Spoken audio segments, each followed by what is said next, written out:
Azra? Okay, we're going to go ahead and get started because I know everyone wants to finish ahead of time. Hi, my name is Phil Lark, and I'm the director of the Cybersecurity program at the George C. Marshall Center in Garmisch-Partenkirchen, Germany. Today, the subject of the battle is cyberspace, the global battlefield of the 21st century. What I'd like to do is sort of open the aperture a little bit and talk about some of the challenges that exist in cybersecurity, because it's not really a battlefield, but the threats and challenges are significant. We're going to talk a little bit today about international security in cyberspace and also some frameworks for internet governance. We're going to talk about promoting internet freedom. Protection of human rights is something certainly necessary as we begin that dialogue, and ensuring that we include free expression. We're going to talk a little bit about combating cybercrime and the protection of intellectual property, a key aspect of cybersecurity, certainly for private industry. We're going to talk about privacy and security as well, and enforcement of the rule of law. We'll then transition a little bit to talking about public-private partnerships. Since most of the internet is in or in private hands, I think it's essential that we go ahead and wrap this discussion in. Government only can do so much. It's really private industry that's going to take the lead efforts in this. And as government professionals, many of us are in a role of how do we do cyber statecraft development? What are you doing today in your jobs and duties to incorporate cyber as part of advancing towards the future? Many people don't know where to begin, and government certainly should begin that dialogue of talking, what are they going to do to better processes, training of experts and professionals, and also education of senior leaders in what should be done in cyber. And I think we're challenged. We had a lot of geographic discussions over the last couple days. Well, the one key thing that cyber, there is no there. There's no there. So how do you go ahead and frame a discussion on security when you can't say it's actually happening right there? Because in cyberspace, it's happening everywhere. I'd like to go ahead and introduce our panelists for today.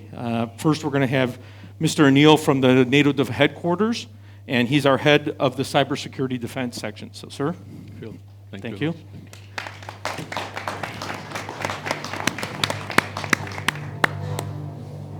Brigadier General Umberto Rapetto, who's a retired brigadier general in the Italian Guardia di Finanza, and also an expert from Telecom Italia. Mr. Butrimas from the government of Lithuania and a cybersecurity expert in the Ministry of Dfense.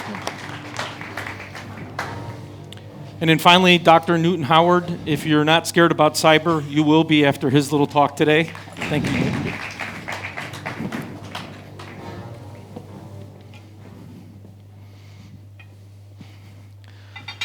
So Anil, I know we've had a couple of long discussions during this last few days of Montenegro's accession into NATO and the aspirant features of that.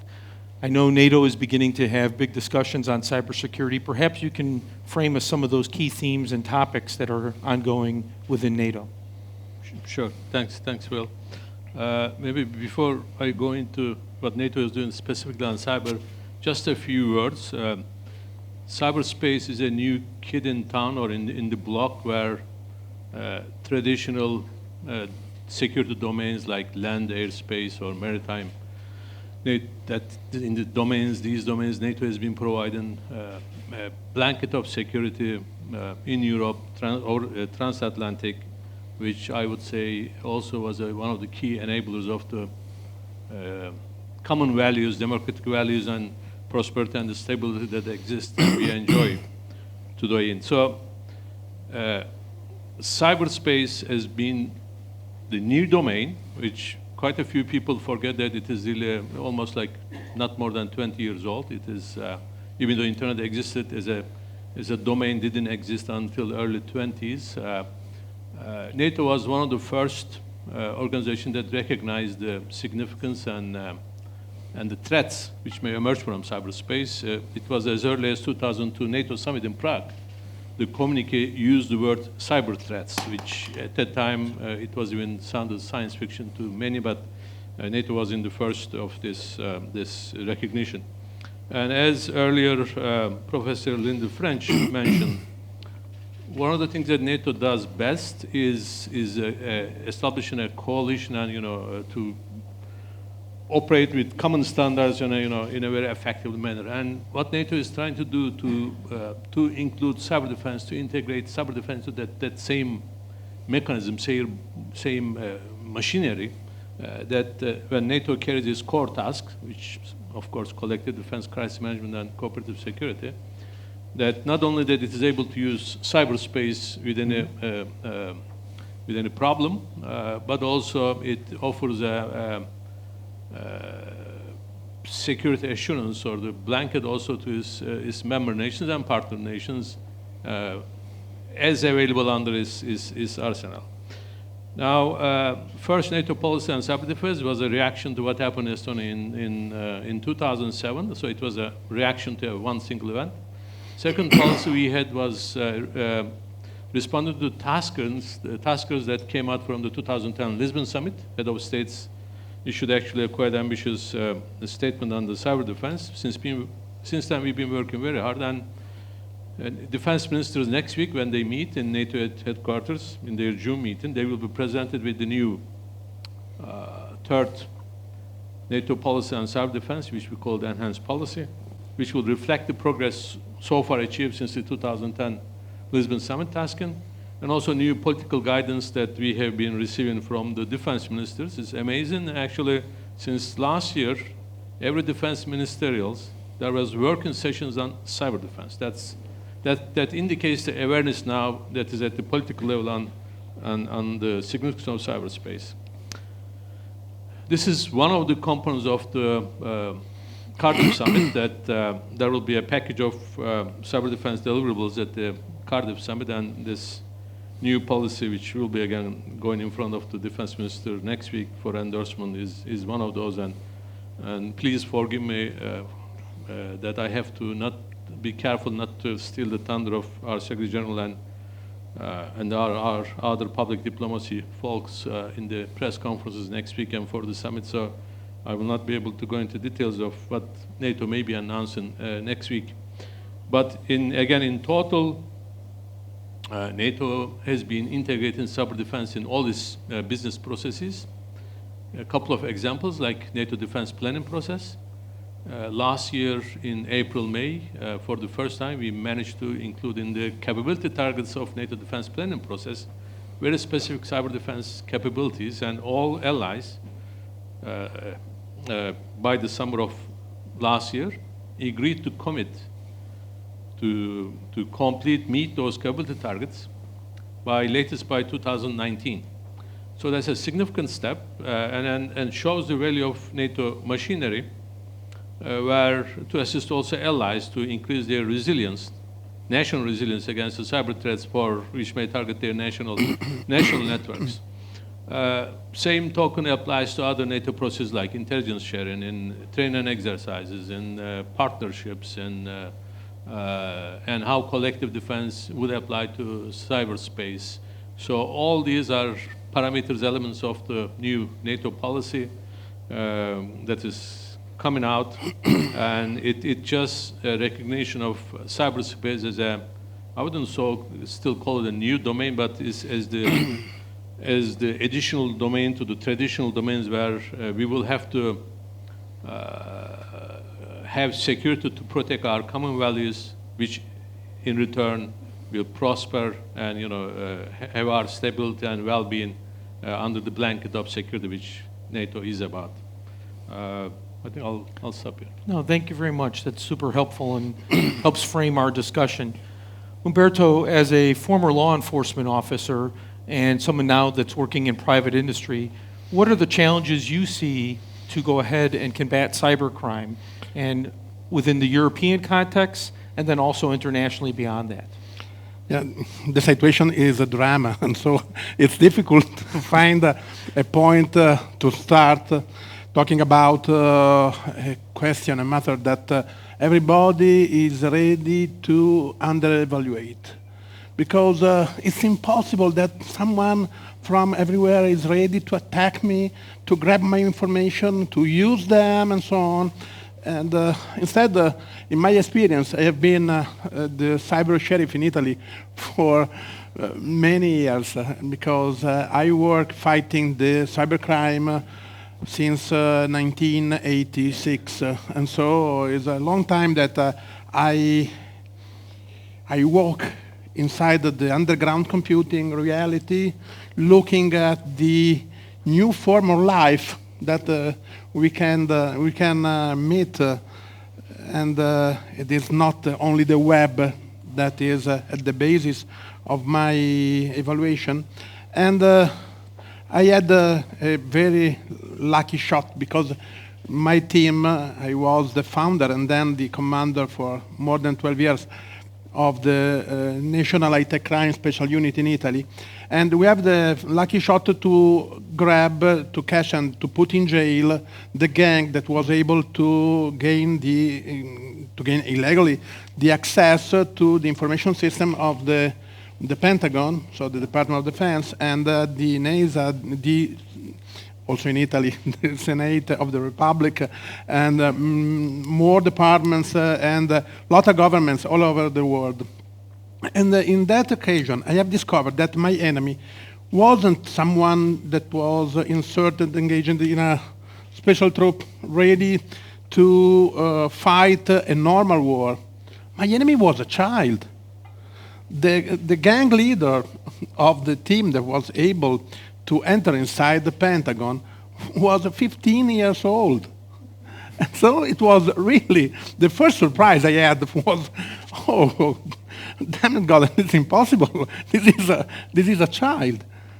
To be precise, it was 15 years and 10 days old, no more. And so we arrived for an happy birthday in late, but it was an incredible occasion. And fighting the cybercrime, I have discovered that the organized crime has understood how it was important to invest in technology, in knowledge, and so on. Not the same things is appeared on the normal, the public and private scenario. And so I have seen, as an officer of the Guardia di Finanza, that is a strange thing, because the Guardia di Finanza is the economic and financial police, but it is a military organization. So I understand that it's incredible that a police organization is even a military one. But in that condition, I have seen that when I talked about the risk for my country, but also for the NATO, for all the Western society, was the web and all the information resources that were put on the seaside of this incredible reality that is internet. All my bosses looked at me like a little crazy boy that was joking, that was playing, and nobody was able to understand that I was talking related to real things. Because if we use the smartphone, the tablet, just in a few minutes we were able to understand that without that device, those devices, we aren't able to maintain the relationship with the rest of the world. And so an attack perpetrated against that sort of way to communicate is ready to stop the system and to crash our lives. And I have seen that in my second life. I am like a website. In my second life, I have been the special advisor to the president of Telecom Italia, and then I have been the group senior vice president of this giant of the telecommunication in Italy. And I have discovered another terrible thing. They were totally, completely unprepared to meet the new appointment with the future. The security is something more. It's not the first step just to obtain a good result.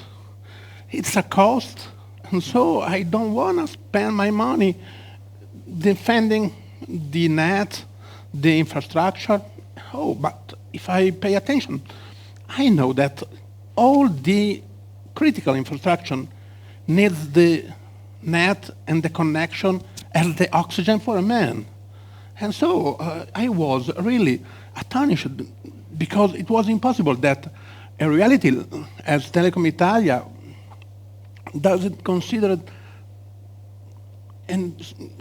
like a priority the security. Mm-hmm. Now I am a normal advisor, and so I am the coach of a new group of my ex-student, that my former student that has created a little startup. And I see that when I talk with someone, telling him, I think that we have to consider the cyber risk.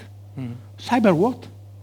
And the cyber risk is something strange, even for the insurance world, because we have to consider even the economic impact. That is one of the weight that we have to consider on during our evaluation. And so if I have to synthesize what I think about the status of the cyber risk, I think that the military realities are ready to fight the new cyber war. And so, before Mr. Ellis has told, we have the land, the sea, the air, the space, and now we have the fifth dimension. And so, in the fifth dimension, that is the cyber one, we can understand that it's important to be ready to engage a new fight. And so the NATO and also every real armed force that is is ready to operate in this time is ready to show their muscles, to show their force, show their effort to maintain their military capability even on the net, even in the fifth dimension. We have to know that the Chinese government has realized in a military infrastructure with division, regiment, and battalions of hackers ready to fight without any kind of rule. And so they are ready to do everything. And if I think that my country use the smart grids, and every country that is a modern country has the remote control. Yesterday, talking with Mr. Butrimas, we were talking, but I know that in that building that is a remote control for the climatization. Oh, if there is someone that is ready to switch off, I will stop all my activities. And so for any kind of automation, we have put inside an infrastructure. Well, that's really helpful, and I think it leads great into what Vytautas is going to talk about from his perspective as a senior policy official in a national in Lithuania. Or please, I'd like you to go ahead and talk about what your big threats, concerns, and challenges are from a national perspective. Well, I work at 3 levels as the chief advisor for the MOD. A few years ago, I had a staff of 50, but now I'm just one advisor with no staff. But I work at the MOD level trying to convince our security policy people that this is an important issue, that when we have bilateral, multilateral programs, I point out that the Estonians just signed an MOU with France on cybersecurity cooperation. The Swedes are coming to visit us. Let's put this on the agenda. And it's really hard to get through. The awareness level, they kind of smile at me. Oh, this cyber.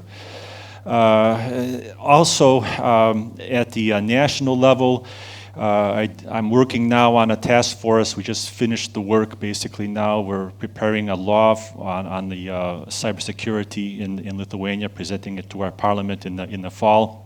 It was a big issue.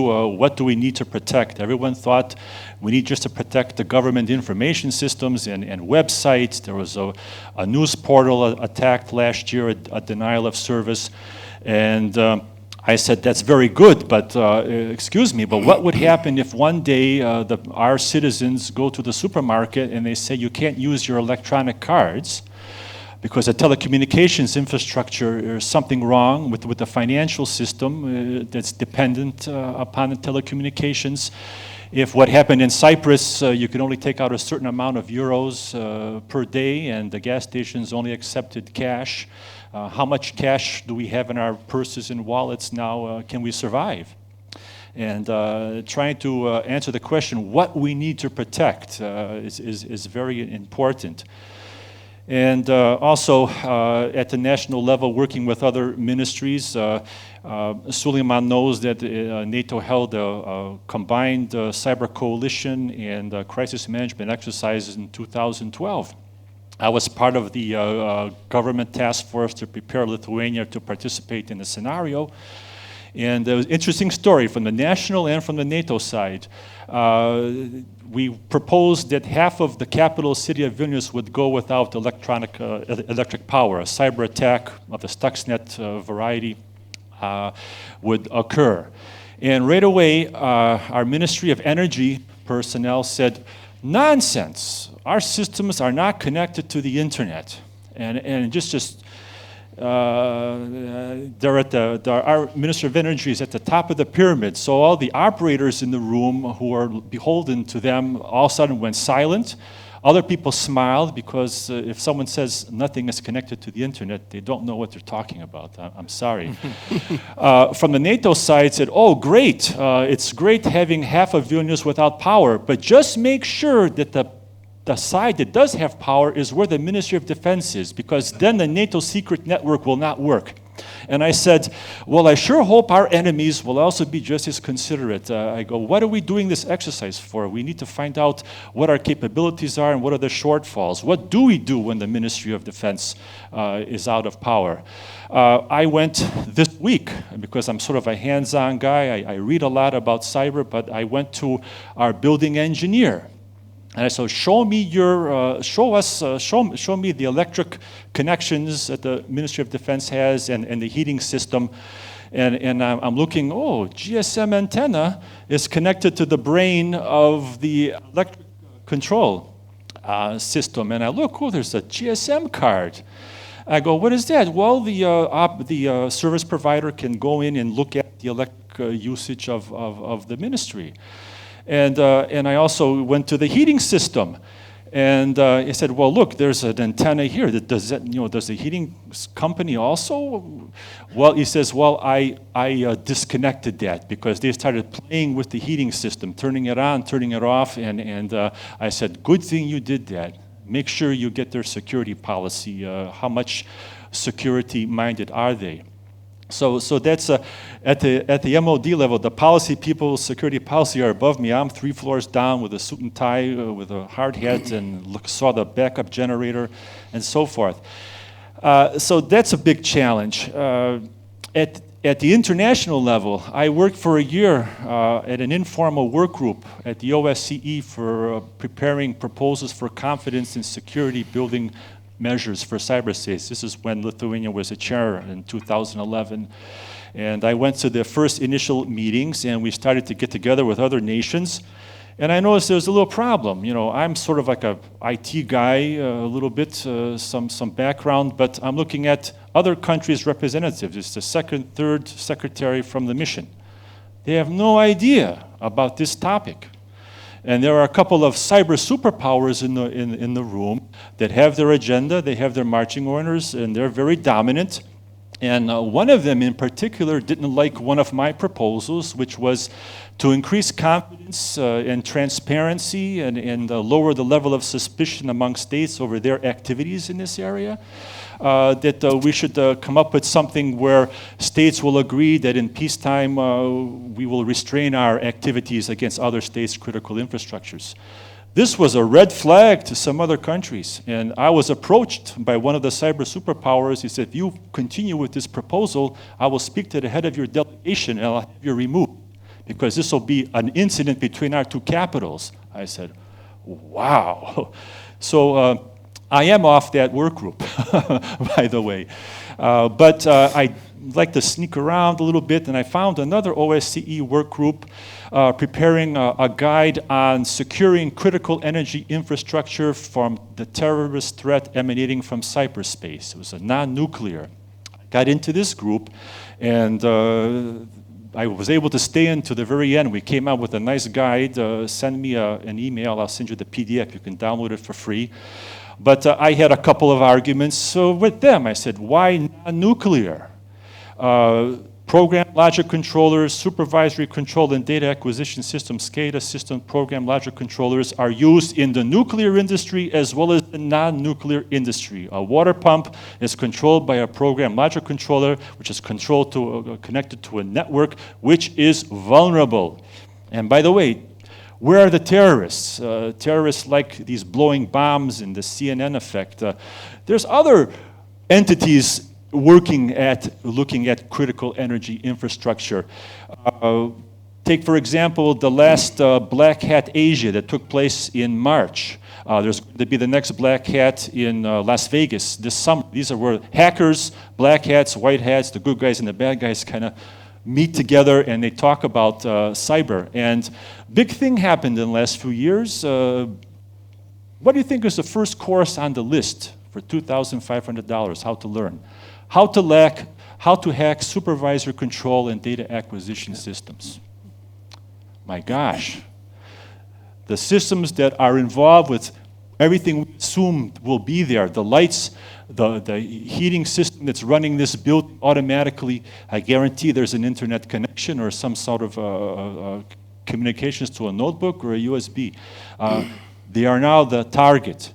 And what's happening now, even at the United Nations, Lithuania at the beginning of this year got its, for a time period, temporary seat on the UN Security Council. And our mission in New York called me up last summer. Lithuania is going to be on the temporary seat on the UN Security Council. Do you have any ideas? I go, yeah, bring up cyber. Brazil and Germany just came up with a General Assembly resolution on digital privacy. Let's keep up with this a little bit. Here are some confidence-building measures that we can toss out for discussion. Put it on the agenda. They considered it, but it never made it on the agenda from the Lithuanian side. Vytautas, and mentioning all these threats and challenges like you have from a government perspective, I mean, these are things that are happening today. What I'd like to do is go ahead and give a bit of a teaser of where people should be thinking about tomorrow, because I think this is important. If we start just addressing these issues that are current real challenges and threats today and miss what's coming, I think we'll be doing incomplete action in all of our roles as cybersecurity professionals. So I'd like to have Dr. Newton, go ahead, give us a little bit of overview of what's happening in the future. So I'm going to come at this problem from a completely different perspective. First, we have a beast, and we're trying to tame that beast. What we're dealing with is information and electrons.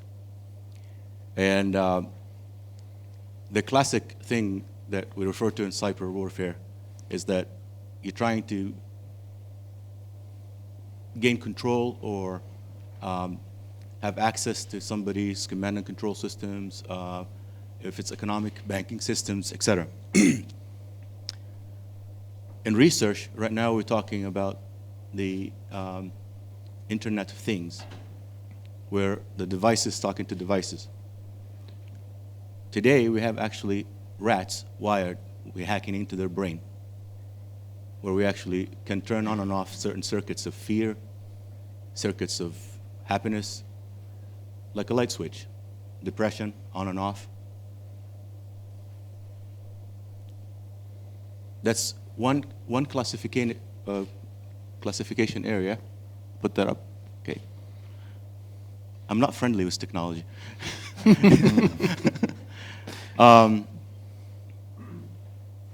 The other bit, or the biggest risk, is there's something called Bitcoin, where somebody created a coin that you can trade and whatnot. I think it's about $30 to a coin right now. What's interesting, when they try to investigate the person that wrote this brilliant mathematics, the actual creator doesn't exist. Japanese person. It's entirely possible that somebody can write a virtual government from scratch and have that virtual government oppose or agree to a lot of things you like or dislike. 5 million lines of code, 1 week, 3 good programmers. Make the life of superpowered living hell, and make them agree or disagree to things that they don't like. So that's the bad part. The good part about this business of cyber warfare, it offers a medium for controlling violence, if I can use that phrase. What happens naturally when two people are fighting? If you break them apart and give them a cool time down, then let them talk again. Well, I think that the ability that the cyber community gives is that you can actually control that violence or that argument, control the resources until the individuals become rational. And that's, again, the future, what the future holds. We see some elements of that in the recent attack on the Iranian nuclear weapon, more effective than economics. On the bad side, there is a business of, rather than wiping your bank account or taking control of it, they just simply disallow your access until you pay, and then they release you in the criminal side. When you combine the tactics in cyber warfare together with kinetics and you cross, you get some really lethal type of execution. In the criminal side, you have people that create ghost networks. They trade on open credit cards and other things like that. By the time you actually see the network, they vanished because they use botnets and things that are just using somebody else's computer. So when you turn your computer on and you think you're all safe, without you doing anything at all, your computer becomes infected with something that uses your computer. And the only way you would know, basically, is if you see that the resources are slow. Now, all of that stuff is frightening, but it all also has solutions. On the defense side, most developed countries created cyber command of some sort. NATO, I believe, have a cyber command that is more like defending yourself and whatnot. What is needed is a capability where these different cyber commands actually work on educating and having the role of engagement negotiated. So it's a battle, like any other battle. So in a battle, you have the order of battle. You have the procedures of how you're going to go about it. What type of tactics and effective operations or effect-based and whatnot. Most of these things are not worked out. They're not worked out. If they're worked out, then you're able to work around the anomalies from a militarily and from a defense sense. That's it. That's great. No, thank you very much. Well, I'd like to pose a question of where are the cybersecurity priorities for national officials? There has to be some. You mentioned education just a moment ago. Is it education for parliamentarians to allow appropriate legal frameworks and the rule of law both domestically and internationally? Or is it something else? So, hear your comments on that. We in NATO, we kind of a cookbook. We don't call it cookbook, but that's a question asked by many visiting NATO or when we have meetings with, it could be a partner nation of, or a member nation, and this happened more 3 or 4 years ago, not necessarily that happened that often now, that, okay, where do we start in terms of building a national cyber defense posture and structures, and most of the times the question was coming from, okay, how can I build a CERT? How can I build a cyber command? How can I build this and that? And the number of partner nations, especially who were interested to build, how to build offensive cyber was amazing. And they kind of did not believe that NATO was not into that business when we said that. Now, in that cookbook, we strongly recommend to start with a national strategy, which is happening now. I mean, I don't think it was a coincidence that when NATO issued its first policy in 2008, a few years later, we start seeing quite a few member nations and partner nations announcing their first national strategy or policy. I think discussions in NATO helps a lot in this awareness at the political level, and to come up with a national strategy on cyberspace, which security component is the starting point. And then that reflects to the national legislations and the laws, considering also the international laws and treaties applies to cyberspace, and then it gets those reflected in the national legislation and the structures in place, the integration of cyberspace and cyber challenges into the national security councils or coordination centers, and how to bring in the industry into that national national picture. In Europe, especially in the last 4 or 5 years, there has been very good and comprehensive developments in quite a few member nations.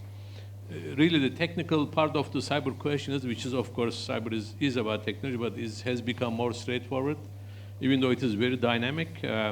That's one of the challenges with cyberspace. It is, as I said at the beginning, it is very mature, and it's still developing very fast. And I think it will be at least a decade or so that cyberspace becomes more stable, if that happens within a decade. One of the things that needs to be taken into consideration when developing policies on cyberspace or cyber defense is that to maintain flexibility and to be able to meet and go along with the dynamism of cyberspace. If you come up with policies that are too rigid or too prescriptive, then your policy will be outdated very fast, and that's not the idea of having a policy. So getting the policy is right, and then reflecting a national posture is important. But equally important is, at the end, cyber question is a global question. I mean, nobody is able to deal with the cyber question alone, whether it's a national security scale or regional scale. So international cooperation starts with regional cooperation, of course, is a key element and the best example of this attribution problem. Now, I am one of those who believes that attribution is becoming less of a problem, not getting more impossible every day. And one of the evidence of that is, in quite a few nations, attribution is not an issue anymore at the national scale, because of the cooperation between the law enforcement and the industry and the telecom operators. So, I mean, I know the case in Belgium, I know the case in quite a few European countries. Because of this cooperation, when there is a malicious activity within the national boundaries, normally you can find that piece of equipment or the individual who's been dealing with it. Attribution becomes a bigger problem as you cross the borders, whether it is regional or international. And that's really the lack of international cooperation in cyberspace is the main reason why we are not able to solve the attribution problem at least in the short term. I think as with the increased international cooperation, attribution will become a lesser problem, and that is one of the fundamental reasons why we need international cooperation. It's that would reduce the cyber threats, which are global and asymmetric and non-attributable in most of the cases now. And I also don't believe that this cyberspace borderless approach, yes, of course, electrons travels very fast and cross border very fast, but at the end, it's a sovereignty issue. Every nation has responsibility, and I don't think any nation would agree against it, and the sovereignty rights on the cyberspace within a nation, and then that means that cyberspace has to be kept clean, and then when that cyberspace is used against others, that nation or that entity, it could be an enterprise even, or an individual, has a responsibility to cooperate and assist to minimize that risk or that damage happened there. I think international cooperation is another priority that the nations should take into account. Newton, you had a comment? Yes, back on education methods, which is needed. Years ago, when we taught cybersecurity or cyber warfare or whatever the flavor, how it's called, at that time, we taught computer security, basically viruses and attack scenarios and whatnot. So it's really based around computer. the hardware and the software. 10 years later, we need to consider the content in the language in information. Meaning, in cyberspace, there's an enormous amount of information that analysts can't get to. One particular case that was funded by the government is to look at the concept of metaphor. We all have grandmothers, and grandmother from different places, they say this very short phrase that means a lot. And we don't know what it means. But until they educate you, and it turns out that it's about a page long of writing. So the structures in metaphor are not understood by a machine today. Meaning, if two people said, we shall meet in the land of milk and honey, the computer is going to translate, shall meet in the land of milk and honey. There's no meaning. The meaning is something that you're going to interpret. And then you flag that. Today we have some of these tools in cyberspace, some governments. And these governments should be allowing the availability for these tools, because these tools increase the cultural awareness between nations and between, at least in a nation-state conflict, but not on the individual actor level. No, thank you.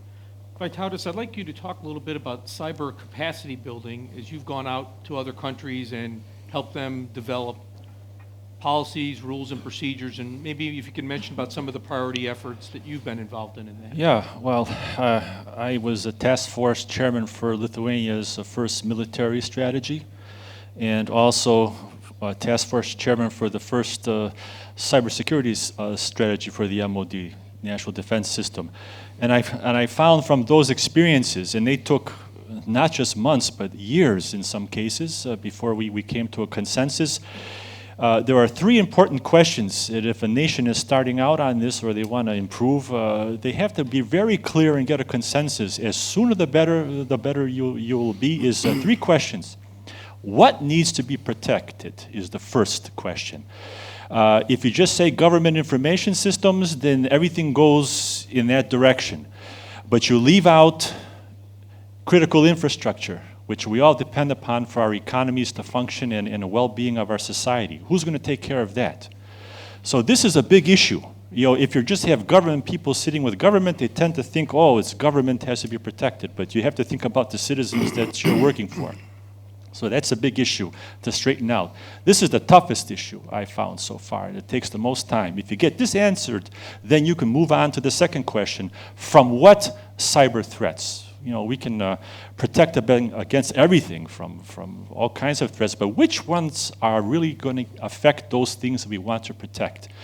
We're pretty much, everyone will agree on hackers and these students or whatever. That's kind of like an old generation of cyber threat. Then we move on, the general knows very well, the cyber crime. Okay, now we have the socially motivated hacktivists like Anonymous and Lutsec and so forth. And is that enough? Hackers, social hacktivists, cybercrime, you've got to really face the issue of what the states are doing. I'm really sorry. Stuxnet was a watershed event in cyberspace, the first demonstrated cyber weapon developed by a government directed at another country's critical infrastructure. It's like changed the whole cyberspace sphere. So this is a tough issue, can only be attended to on the international level at the OSCE, confidence building measures, how to establish the rules of the game. That's as far as I'll go on that second question. Third question, considering you only have scarce resources, how to best effectively use those resources to achieve the goal of protecting those things that you want to protect from those threats. You have to remember, you've got healthcare, you've got education. President Eisenhower said the more bombers you build, it means less schools and so forth. So you have to make a decision. The money you spend Like on the war on terrorism, for example, you have to be very careful how much is spent because you're taking out something. If it's not effective, you got to review the strategy. But this how to do it and how it could be done. You can do it by establishing your institutions first, your national certs from the bottom. But then you're going to find out you have institution here, institution here, institution here. Who is the boss for the country as far as cyber matters? Then you have to start thinking about maybe it's better to start from the top down, start with a national law. Lithuania did it both ways. We started from the bottom up, establishing a national cert, and then the Ministry of Transport had something to do with it, and the Ministry of Interior had something to do with it. Now we're working on a national law where who is the top of the pyramid. Top of the pyramid, according to the national law, if it's passed, will be the Ministry of Defense. We will coordinate a national cyber security center, which will be the clearinghouse to get all to answer the call. Something I want to comment about. Vytautas, I'd like to move on because Okay. we're going to go to questions Okay. here. Umberto, as the only person on the panel here that has experiences in private industry, what do you see as the friction between government wanting to establish rules and policies and businesses that are looking to have opportunity to make money? 'Cause Yeah. I think this friction is something that is overlooked a lot. There is no dialogue between the institution and the corporation. And there is a climate of suspicions. The same suspicion that there is among the departments and even among the countries. If we don't have a good cooperation, and if we don't find in our imagining a screen the button start, we have to look and to click in the right place and to understand that we have to cooperate. The corporations are not the enemy of the institution, and so we have to synchronize their efforts just to employ the money that the institution have to spend for certain purposes in the right way, with more transparency.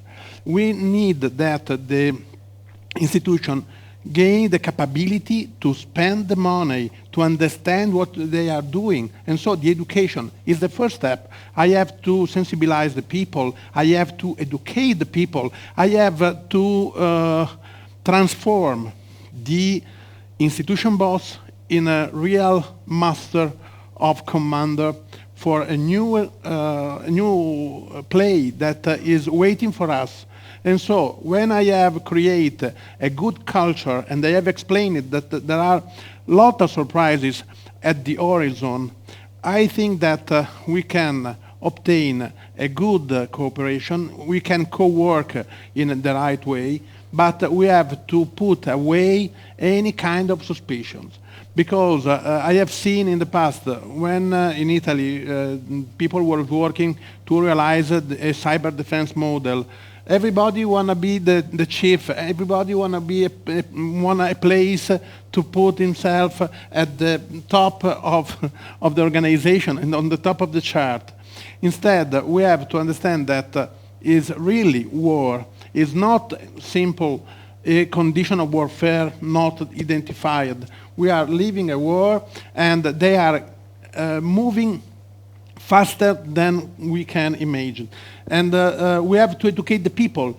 Everybody is ready to download a new app from the net. Oh, what a wonderful, is very beautiful. It's useless, but it doesn't import. Even it is useful, it's useless. I have to add, I have to have this app on my cell phone. Mm-hmm.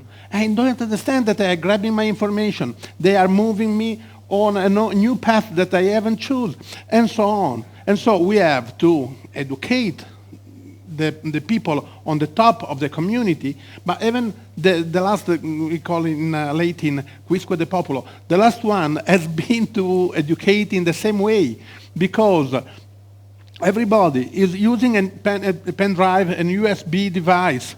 Everybody of you, I think, has a USB device.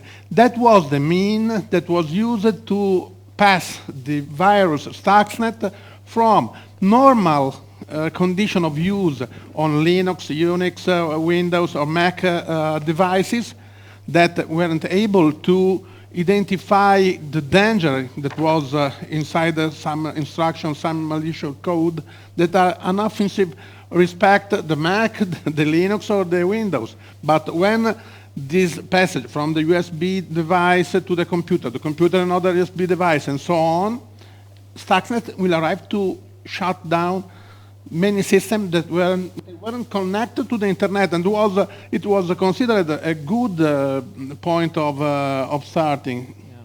Well, thank you very much. What I'd like to do is open the floor for Q&A. And first I'd like to go to Paul. Hi, Colonel Paul Duff, the Canadian Defense Attaché. I'll put this out to anyone on the panel. Similar to terrorism, cyber threats are really domestically usually treated as criminal events. So primarily they're not defense threats, they're more policing threats.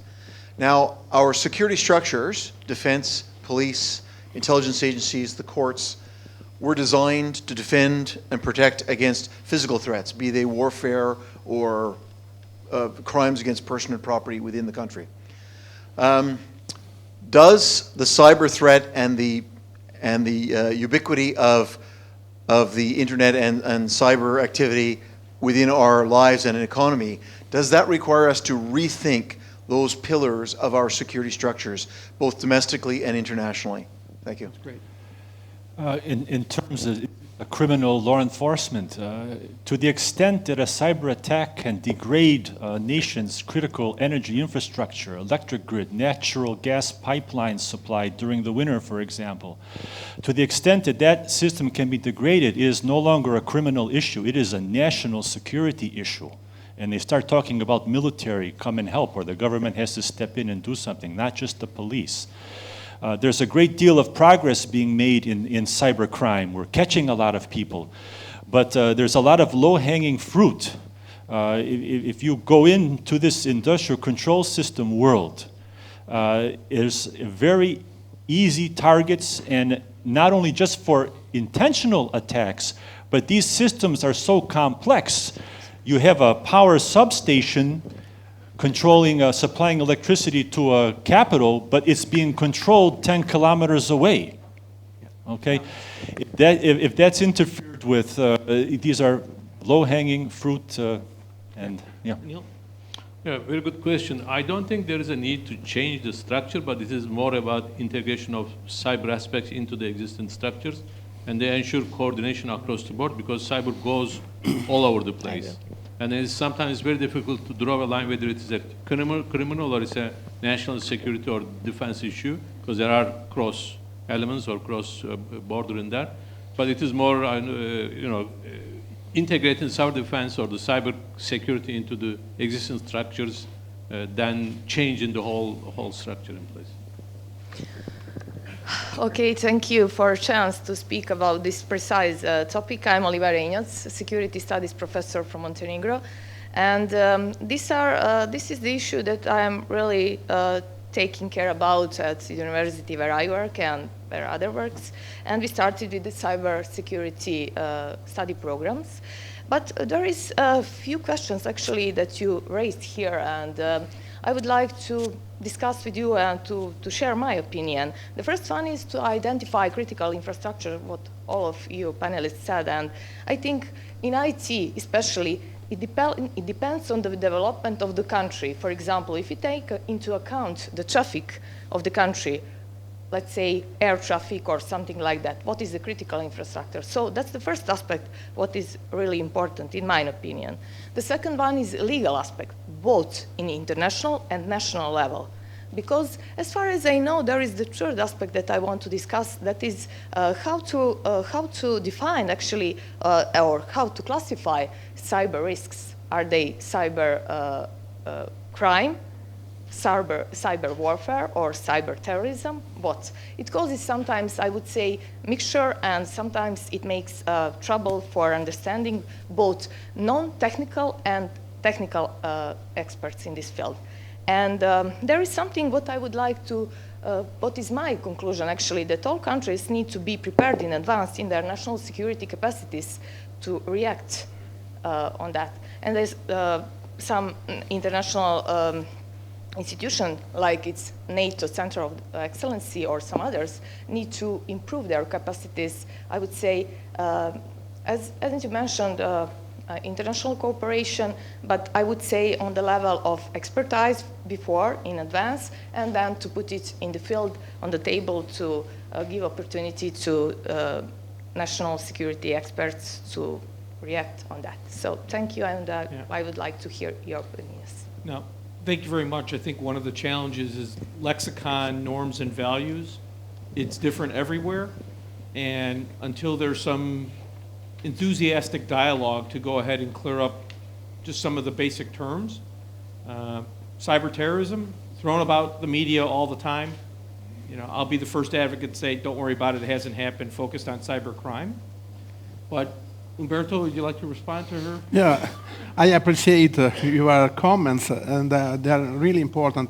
There is no country more exposed than others, because if you have a switch for your electric light in your house, I think that you are a potential target for the cyber crime, for the cyber attack, and so on. And so we have to consider one thing. I think that the best approach to this matter is to gain the awareness that nobody has the capability to absorb all the activities that we have to do, because one sector is the prevention. I am an old policeman, and so I understand what is the fear among the people. Oh, the cyber thieves, where is my credit card? Someone has stolen me the money, and so on. But we have also the defense, the reaction, and so on. There are different phases. And I think that we have to arrive at the table ready to empty our pocket and ready to tell, I am able to do that. What can you do with me? What can we realize cooperating? Instead, in the reality, when I have participated at many roundtables or meetings among experts in my country, I have seen that everybody was jealous about his knowledge. In second step, nobody wanna give nothing to another one. I have to demonstrate that I am smarter than you. No, we are really in a dramatic situation because we don't know who is the enemy. There is not a declaration of war and there is someone that is in front of me that is ready to tell, okay, now it's war. No, it's not. We are living the war and we don't know who is the enemy. So we have to cooperate, to exchange our experience, because everybody of us is ready to carry some important news for the others. And so we have to break this separation. That is because we ourselves are the enemies. Yeah.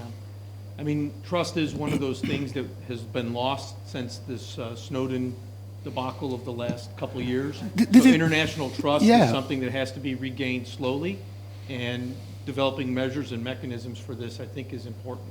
We got another question from the floor. I'd like to go ahead and take that. Yes, thank you very much. And I would like to take advantage of the Chatham House rules and to follow up after the panel of Julian and what I listened here. I am even more convinced that NATO is the best communist and socialist organization that ever existed in the world, because the best success was to put standards, equal standards to everybody in an effective way and in a successful way. And this is what we are doing now also on the cyber domain. But in this respect, my concern is that we are debating, of course, of the different aspect of the phenomenon, but we are talking all the time about reaction. And one of the big difference that, in my opinion, we have in this domain is the lack of one essential dimension. In the domain of cyber, there is a lack of time. Everything is in real time, and to react, sometimes we have resilience, but not always. is not going to be the best way, or at least the only way how to think. This particularly when we are talking about the disruption of satellite networks, maybe in the future, or Can be done now. or maybe to interfere with our drones in military operations.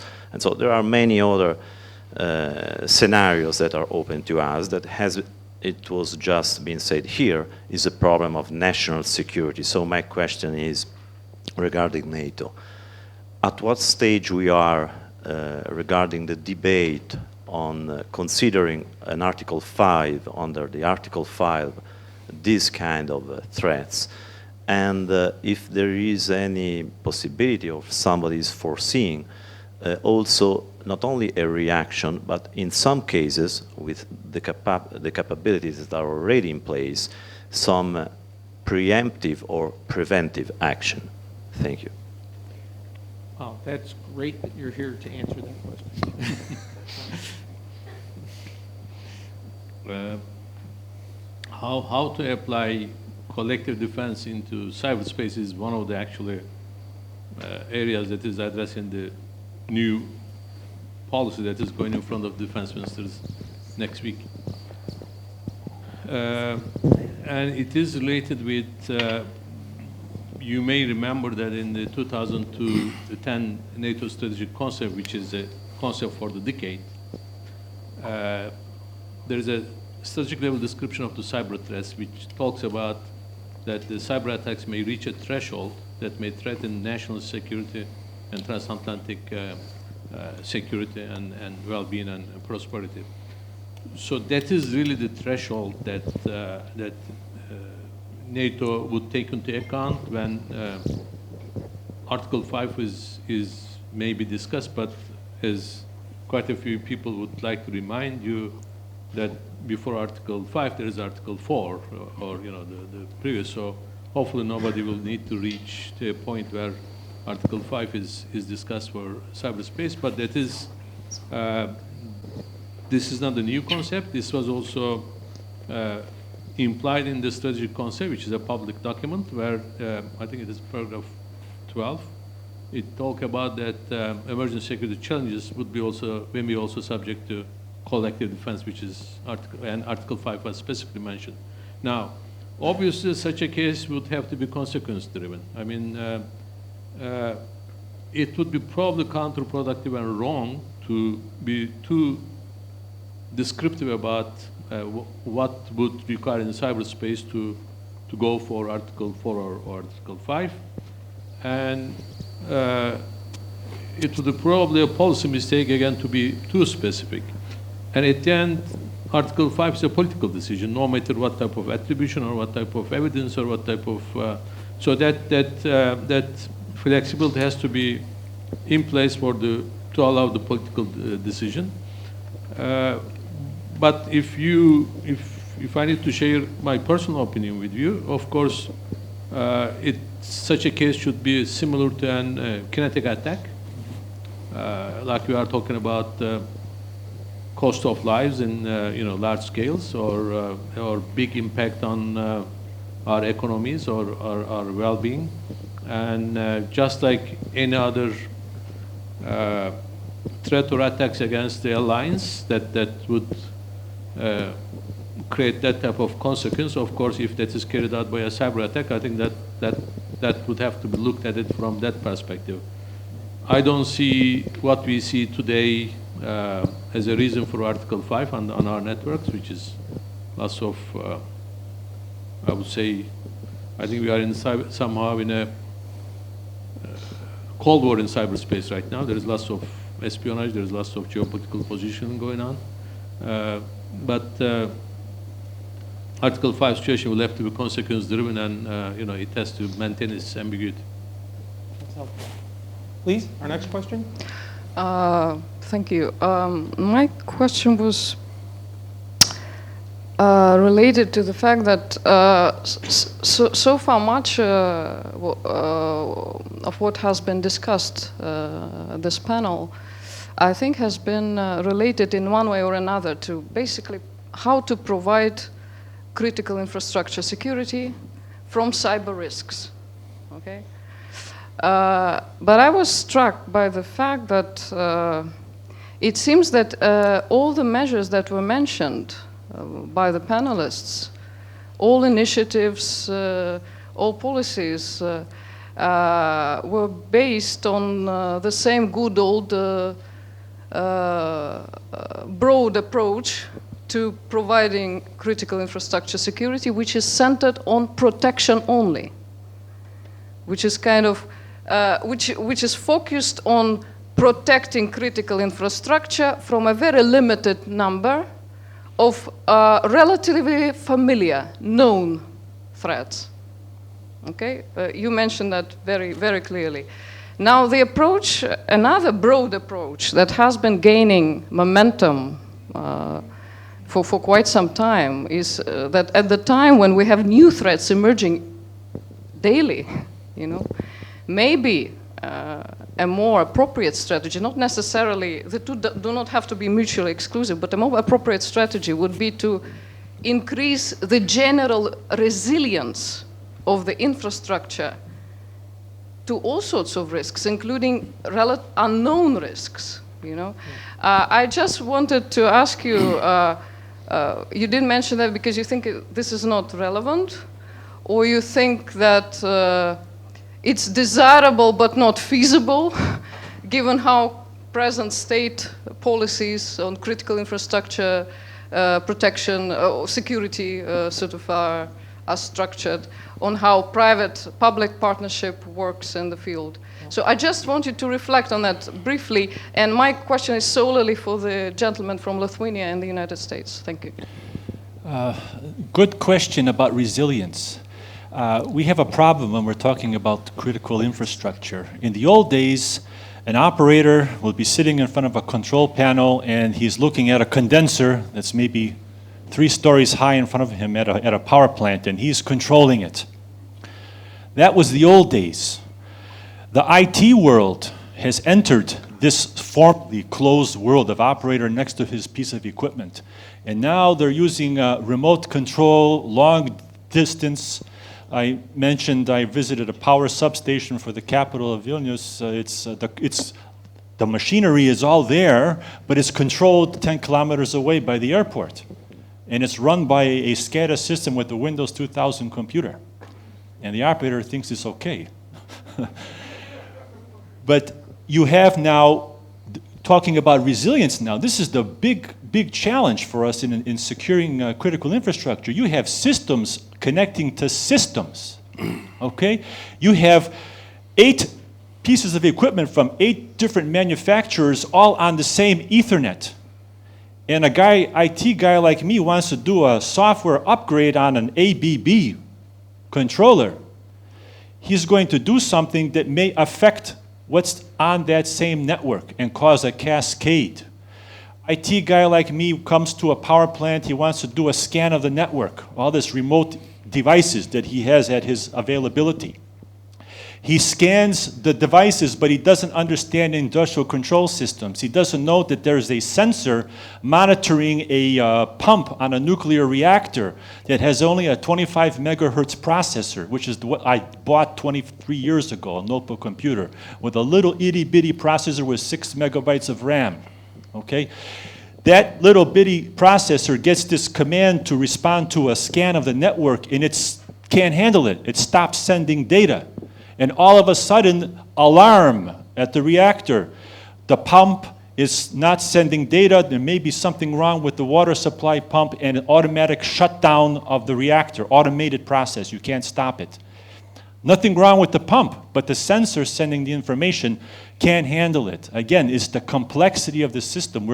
We're building systems that work. Engineers are working very hard. It has to work, and you can't change anything because it's online. You can't disconnect it and refix it. You'll stop the whole production line, okay?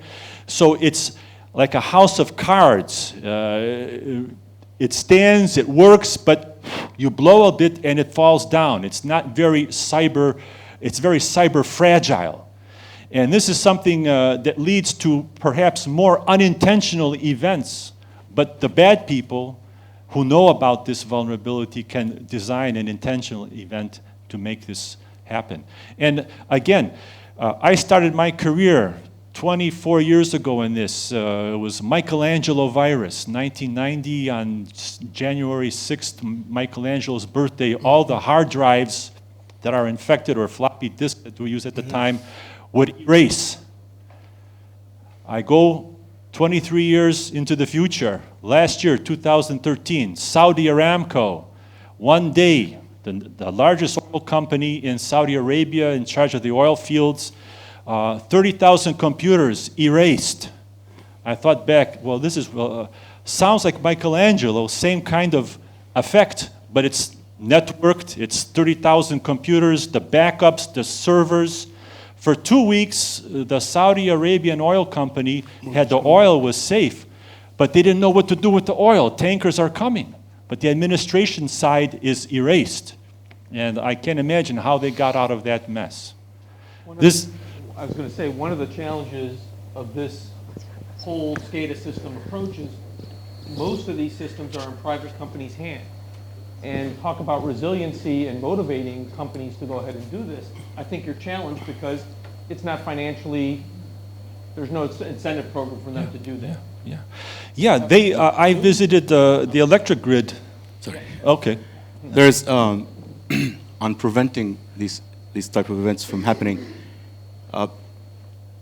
there's efforts to be able to detect the individual actor, the individual that is actually the hacker, and localize their presence autonomously without actually them committing anything based on their behavior on network. Other initiatives is equivalent to the autoimmune system. So it goes and capture all viruses or anything that goes on. There are efforts also on minimizing the pipeline and deep packet inspect the content of this pipeline. So these things actually are not so futuristic, but they're not proven and not fielded everywhere. The human brain has something called the blood barrier. Certain things goes in and certain things could never go in, and it knows how to do that. Well, we're building models after that too. So certain things that looks healthy for the system and things that we don't allow at all. No, thank you. I'd like to first encourage my young YATA colleagues that if you're not thinking about cyber careers in the future and whatever you're studying, law, diplomacy, political science, if you put cyber in front of it, you can ask for more money. Because us old dinosaurs up here have an unlimited appetite for more young people that are well trained and prepared to address these enormous challenges. And I can guarantee you one thing, they're only going to get more and more complex and more challenging in the future. So I want to take a novel approach and actually finish on time. I'd like to thank the panelists for their participation and coming here, and our host, as I said, and hosting this great conference. So thank you very much.